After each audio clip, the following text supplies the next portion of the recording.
हा मी वाचून दाखवला आणि तो निकाल जाहीर केला। तो निकाल जाहीर केल्यानंतर आज 16 जानेवारी 2024 गेली 6 दिवस सातत्याने अनेक माध्यमातून अनेक लोक, विशेषतः काही पक्षाचे पदाधिकारी, कार्यकर्ते समाजामध्ये एक गैरसमज पसरवायचा प्रयत्न करत आहेत आणि म्हणूनच तो गैरसमज दूर करणं हे या संविधानाच्या हितात आहे, लोकशाहीच्या हितात आहे आणि सामान्य माणसाच्या हितात आहे।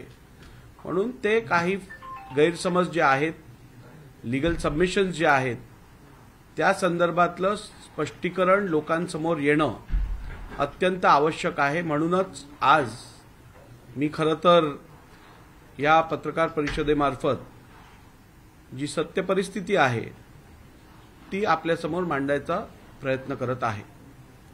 खरं तर निकाल दिल्यानंतर हे स्पष्टीकरण द्यायची गरज नाही आणि तसं असतानाही माझ्या मते लोकांमध्ये जर ह्या संविधानिक संस्थेविषयी अथवा संविधानिक पदावरती विराजमान असलेल्या व्यक्तीविषयी गैरसमज पसरवला गेला तर ते लोकशाही, संसदीय लोकशाहीसाठी योग्य नव्हे।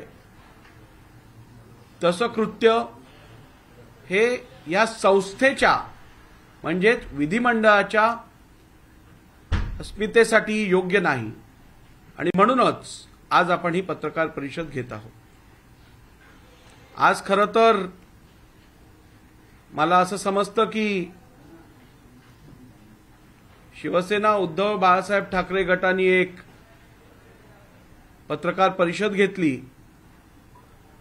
मला माहित नाही त्याला पत्रकार परिषद म्हणावं, दसरा मेळाव्याचं एक दुसरं रूप म्हणावं की गल्ली बोळ्यात होणारी भाषणांची मालिका म्हणावं। कारण माझी अपेक्षा होती की या पत्रकार परिषदेतनं किंवा या मेळाव्यातून कदाचित माझ्याकडनं काय चुकीचं कृत्य किंवा माझ्या निर्णयात काहीतरी चुकीचं झालं होतं का, काय घटनाबाह्य झालेलं का, नियमबाह्य झालेलं का, हे कदाचित दाखवण्यात येईल। परंतु राजकीय भाषणं आणि केवळ संविधानिक संस्थांविषयी चुकीचे शब्द वापरणं, शिवीगाळ करणं या व्यतिरिक्त काही एक झालं नाही। राज्यपाल फालतू माणूस आहे। राज्यपाल ही एक संविधानिक संस्था आणि पद आहे, त्यांच्याबद्दल असे उद्गार वापरले गेले। सुप्रीम कोर्ट यांच्याबद्दलही टेंबू असा शब्द वापरण्यात आला। अध्यक्षांचं तर प्रेम दिसूनच आलं किती आहे अध्यक्षांविषयी। त्यांच्याबद्दल जे काय म्हटलं गेलं आहे ते आपण सर्वांनी ऐकलं।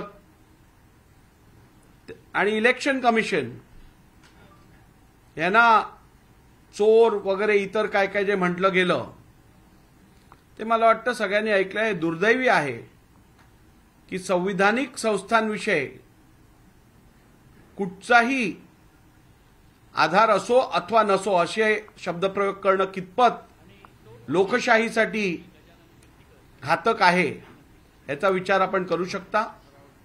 आणि ज्या लोकांना संविधानिक संस्थांवरतीच विश्वास नाही, मग ती एक संस्था नाही तर न्यायालय, अध्यक्ष, राज्यपाल, निवडणूक आयोग कोणावरतीच यांचा विश्वास नाही, त्यांचा नेमकी संविधानावरती विश्वास कसा असू शकतो हा प्रश्न आपल्या समोर येतो।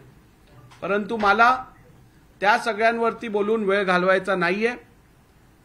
जे गेले 6 दिवस सातत्याने आरोप केले जात आहेत त्याबद्दलचा थोडाफार खुलासा, वस्तुस्थिती तुमच्या सर्वांसमोर मांडायची आहे। सातत्याने हे सांगण्याचा प्रयत्न केला गेला की अध्यक्षांनी सुप्रीम कोर्टात कोर्टाने ज्या गाईडलाईन्स दिलेल्या त्या चौकटीच्या बाहेर जाऊन निर्णय दिला, निकाल दिला. पण कुठच्या चौकटीच्या बाहेर जाऊन निर्णय घेतला हे काही सांगण्यात आलं नाही. सातत्याने हे सांगण्यात आलं की सुप्रीम कोर्टाने जे सांगितलेलं त्याच्या विपरीत असा निर्णय अध्यक्षांनी घेतला. पहिला मुद्दा असा होता की सुप्रीम कोर्टाने सांगितलेलं की उपाध्यक्षांनी 21 जून 2022 रोजी अजय चौधरी यांच्या निवडीला जे रेकग्निशन दिलेलं ते योग्य आहे आणि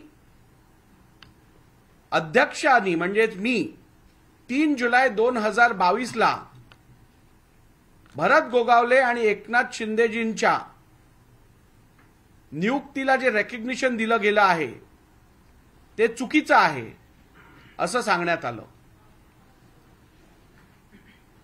खोट्यापेक्षा अर्धसत्य हे अधिक घातक असतं आणि तोच प्रकार इकडे केला गेला आहे.